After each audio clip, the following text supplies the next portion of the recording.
Hey, kumusta mga kabayan?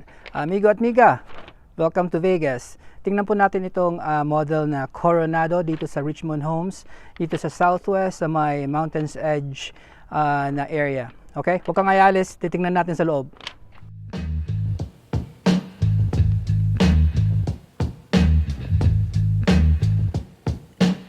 Hi, kumusta mga kabayan, mga amigo at saka miga?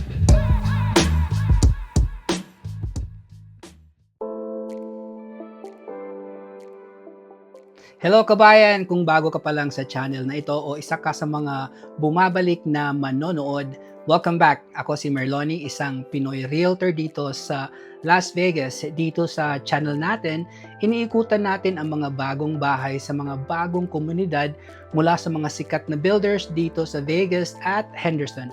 Kung balak mong lumipat magbenta o mag-invest sa bahay dito sa Las Vegas, panoorin mo ang mga videos ko and I hope makakatulong ito sa iyo. At kung gusto mong updated sa mga bagong tours at tips, huwag kalimutang mag-subscribe. Tara, samahan mo ako sa tour natin ngayon.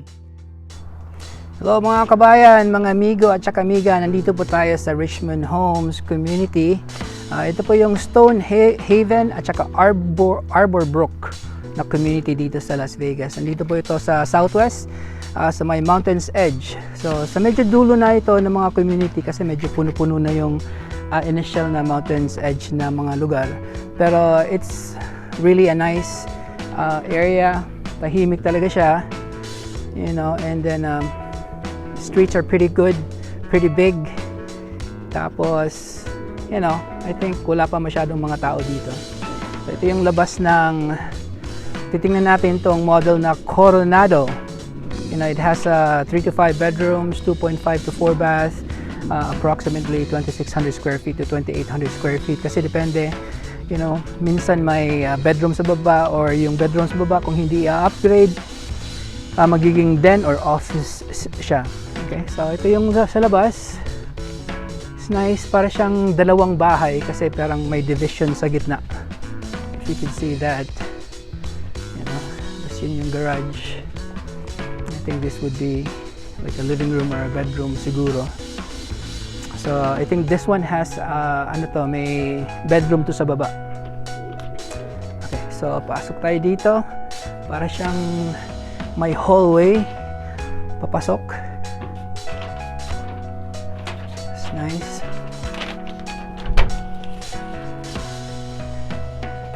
Okay, may vaulted ceiling. Pretty nice. Nice staircase. I think that's upgraded. You've got a nice decoration dito sa wall. You've got this big doors. Ganda. And then pagpasok mo, may banyo kaagad dito sa right side. So I think this is also parang 9 feet ceiling yata to ng mga models. So yan, may shower, toilet, yung salamin nandyan, isang single sink lang. So you know, yung mga guests makagamit dito.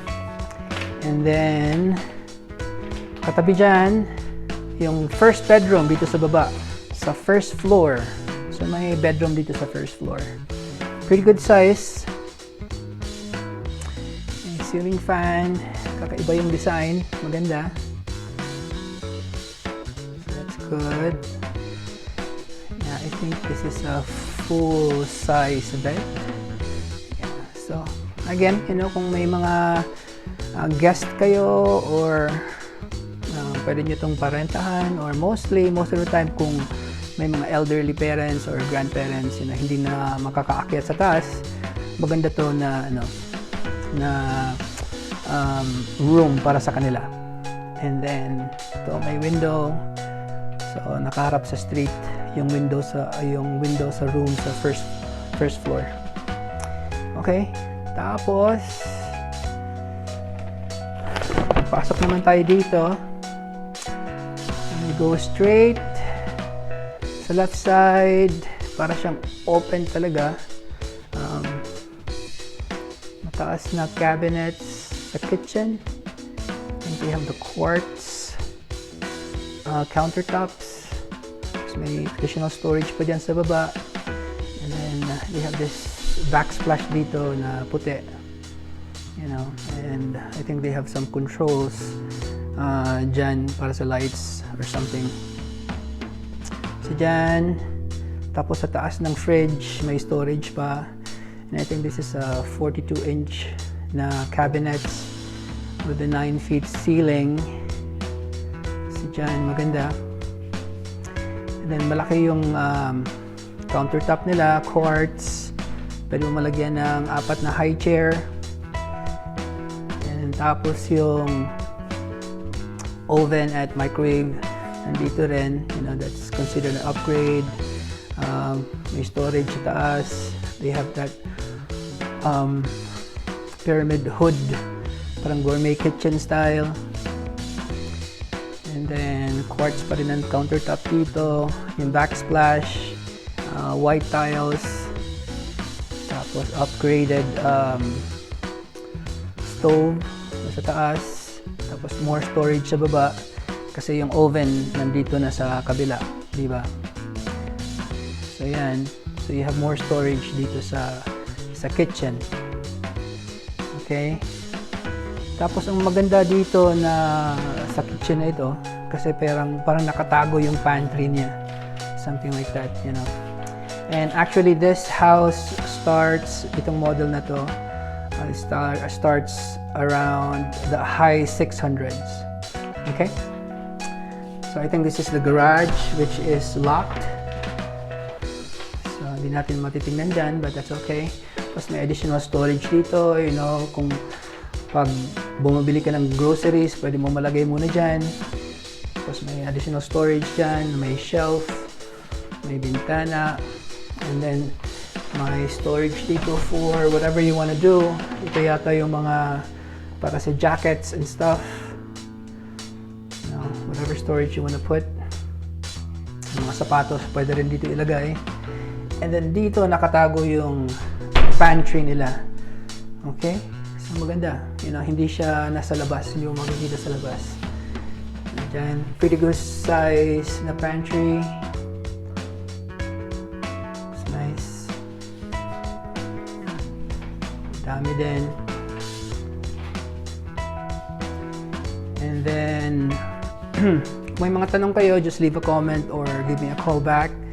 Or reach out to me, you know, 702-354-3262, and I'll try to reach to you as soon as I can.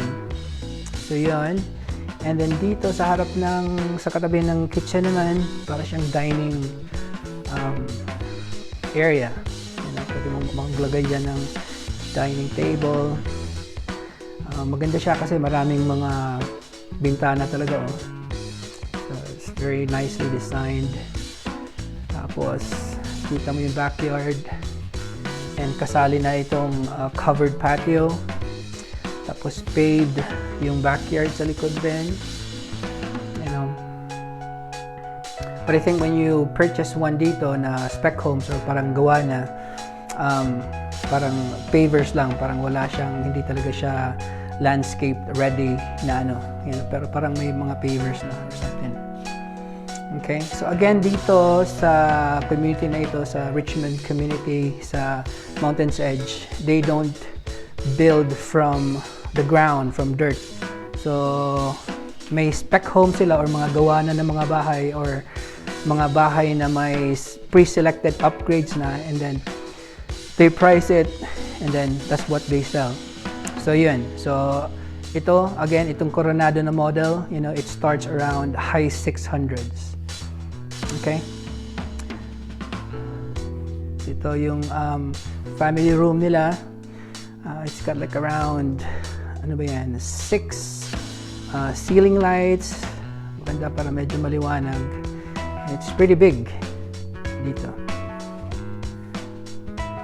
It's nice.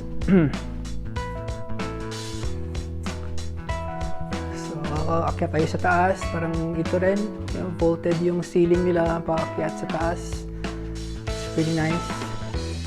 And reminder lang mga kabayan, kapag pupunta kayo sa mga bagong tayong bahay dito sa Las Vegas or Henderson, it is best na kasama niyo yung realtor niyo, gaya ko, kasi alam niyo yung mga salesperson ng mga builder dito, their best interest is para sa builder. Hindi kagaya sa inyo, you're just like another customer for them. So they want to get as much money sa inyo. So, before kayo pumunta ng mga bagong tayong bahay or new builds dito sa Las Vegas or Henderson, sabihin mo muna ako and then I'll guide you from start to finish. So, akit na tayo dito, and then yung staircase nila maganda naman. I think this is upgraded. Again, kapag walang wall, yung parang sa staircase nila, yung power outlet nasa floor. Okay, may isa dyan. I think may isa pa dito sa kabila, right there, kasi walang mapapaglalagyan dito banda, right? So, pero kapag basic na wall to, dyan ilalagay yung power outlet. Okay, so pag akyat natin dito, so maganda yung vaulted talaga. Tapos pwede ka maglagay ng mahabang chandelier dyan. And then when you turn right, may storage dito for, I think, sa mga towels or whatever you want to put dito. Pretty good size. Tapos immediately sa kaliwa, sa kanan pala, yung laundry room. So pagpasok dito, may sink, single sink, faucet, tapos may additional storage sa baba, and then may shelving dyan. Pwede nyo ilagay yung kahit anong storage nyo rin, pwede tuwalya rin or whatever. And I think this is also a 9 feet ceiling na second floor. Tapos nandito yung washer and dryer. Tapos dito yung cable management nila nandito rin. Lagay mo yung wifi at saka ang tawag dyan, router. Okay, tapos dito yung parang loft sa taas. It's pretty big. Pwede nyo gawing entertainment or game room, whatever, kung may mga maliliit pa kayong mga chikiting. And then we turn right dito. This is the master bedroom. So pretty good size na bedroom. Tataas yung mga bintana. It's nice. And then yung window nila is nasa backyard. You've got a nice patio at saka yung trellis dyan. And then dito yung master suite. So yan na mostly yung mga bago ngayon. Wala na mga pintuan yung mga papunta sa banyo. And they have this walk-in shower here. So this is really upgraded. Walk-in shower na dyan. So buong pamilya pwede mag-shower sabay-sabay. I think yung standard dito is yung shower and bathtub. Pero they took out the bathtub tapos ginawa nilang big walk-in shower. Okay? And they've got the double sink. They've got the long sink. Maraming storage sa baba. Salamin, and they've got this trademark nila na lights dito. Okay, so pagpasok mo naman dito, straightforward, yung walk-in closet. So isa lang yung walk-in closet dito. So kayo na magbahala paano magdesisyon sinong damit or anong mga bagay ilalagay dito. And dito sa right side, ito yung toilet. So tinanggal lang nila yung yung pintuan, pero may pintuan yan. And then opposite sa toilet, storage naman. Additional storage for the towels or anything para sa bathroom. Or any storage you want to put in. So, yan. Again, ito yung malaking walk-in shower. So may preview ka dyan kapag naliligo. So, it's nice. Tapos parang may siya dyan, rain feature something.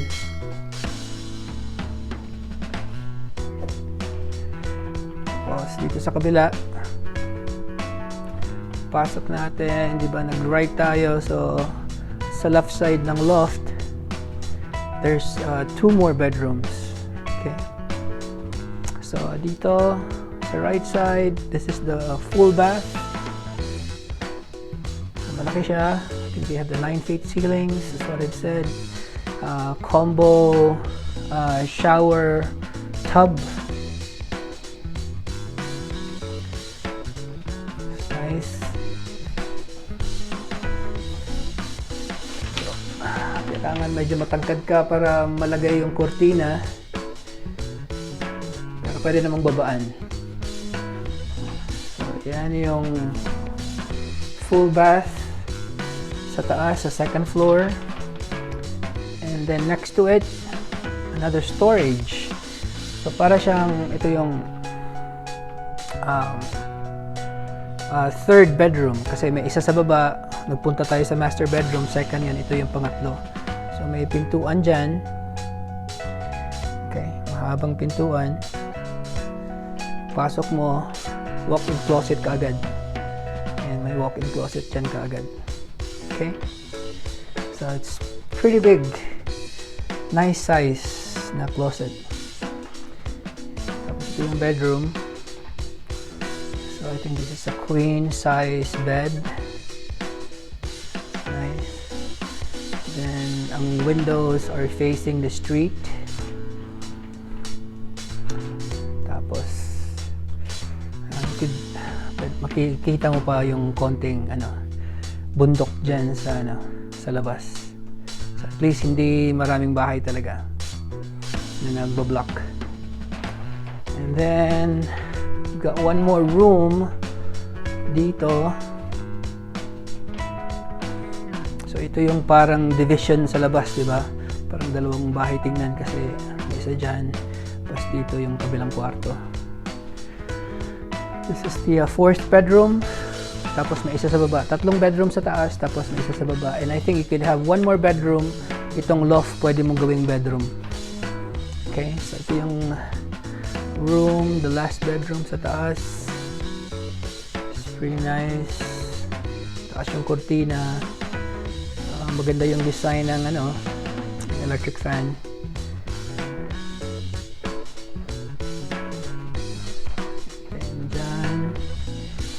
Tapos malaki rin yung pintuan. It's like a tall 8-foot door. And then yung walk-in closet niya medyo malaki rin. So it's pretty nice. So again, this is the Coronado model sa Richmond community dito sa Stonehaven sa Mountain's Edge. Kung may mga tanong kayo, just leave a comment below and then you could reach out to me sa cellphone ko. Okay, you could text or call me or you could email me sa email ko rin. So mga kabayan, salamat sa pagpapanood and then I'll see you on the next tour. Bye-bye. Kung ito na ang hinahanap mong bahay o gusto mo ng mas maliit, mas malaki o nasa ibang lokasyon, kahit resale man yan, masaya akong tumulong sa'yo. Call, text, email o mag-comment ka lang sa baba kung may tanong ka. Nandito lang ako, ready to help. At kung gusto mong updated sa mga bagong tours at tips, huwag kalimutang mag-subscribe. Maraming salamat sa panonood.